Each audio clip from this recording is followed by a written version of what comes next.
Ertalab tursam, уже ikkita oyoqda sezgi yo'q. Hech narsaga yaroqsiz bo'lib qolgan. Hijoma qilingan, osilgan, bosh kiyim qo'yganman.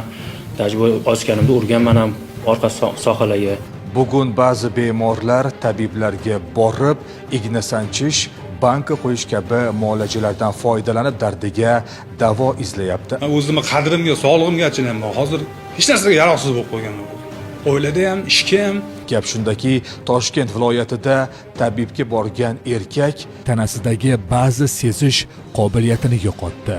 Ma'lum bo'lishicha, bemor grija muammosi bilan tabibga borgan. Oyog'imning ostida mushtumlab belimga 5-6 marta urdi. Sizdan nerv qisib qo'ygandi. 3 kun qatnaysiz, xudo xolasa yaxshi bo'ladi dedi. Hijoma qilingan, banka qo'yib, qanaqa holat yengillash bormi, bor degan. Tajriba osganimda urganman ham orqa sohillarga. Ertalab tursam, уже ikkita oyoqda sezgi yo'q. Men aybdor emasman. Hojatni kontrol qilib bo'lmaydi. Yosh bolaga o'xshab qo'yganman hozir. Beldagi og'riq bilan borganman. O'sha buni licheniyasidan keyin o'sha Kauda ekvina sindromi degan kasallik ekan bu nomi. Doполнительный qo'shilib ketdi bulardan keyin. Sud hukm qildi. Sudlanuvchi O'zbekiston Respublikasi Jinoyat kodeksi 111-moddasining 2-qismida nazarda tutilgan jinoyatni sodir etganlikda aybli deb topilsin.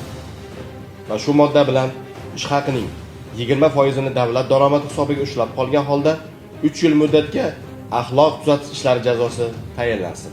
Shuningdek, sud hukmiga ko'ra sudlanuvchidan jabrlanuvchi foydasiga moddiy zarar undirish ham belgilandi.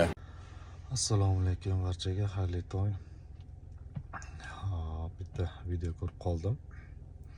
Endi bunaqa holatlar rosa ko'p, ya'ni yuzaga chiqmasdan qolib ketadi.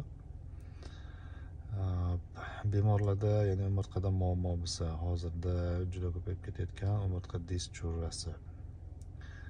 Xalq shunaqa deb biladi. Ko'pchilikda kanalda stenoz bo'ladi, ya'ni kanal уже ko'p qismi yopilib qolgan. Grijani hisobida boshqa narsalarning hisobida yopilib qolgan bo'lishi mumkin.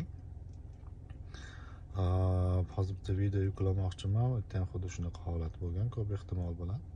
Kanalda stenoz bo'lgan, tabibga borib masaj qildirgan, osgan, beliga urgan. Bunaqa vaqtda nerv уже siqilib turgan nerv yana ham ko'proq ezilishni boshlaydi.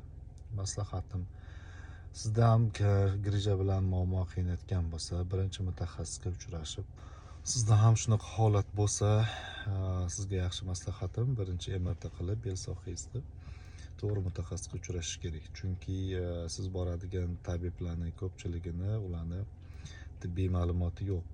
MRTni o'qishda bilmaydi ko'pchiligi. Faqat MRTni xulosasiga qarab ish qilishadi. Sizda kanalda stenozmi, nervlar o'ta kritik darajada yopilib qolgan umurtqani kanali, u narsani sizga aniq ko'rsatib bera olmaydi, u narsani farqiga ham borishmaydi. O'shaning uchun mana shunaqa muammolar kelib chiqyapti.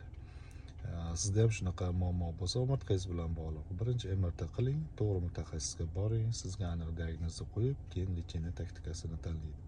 Ya'ni o'zingiz sog'lig'ingizga o'zingiz e'tiborli bo'ling.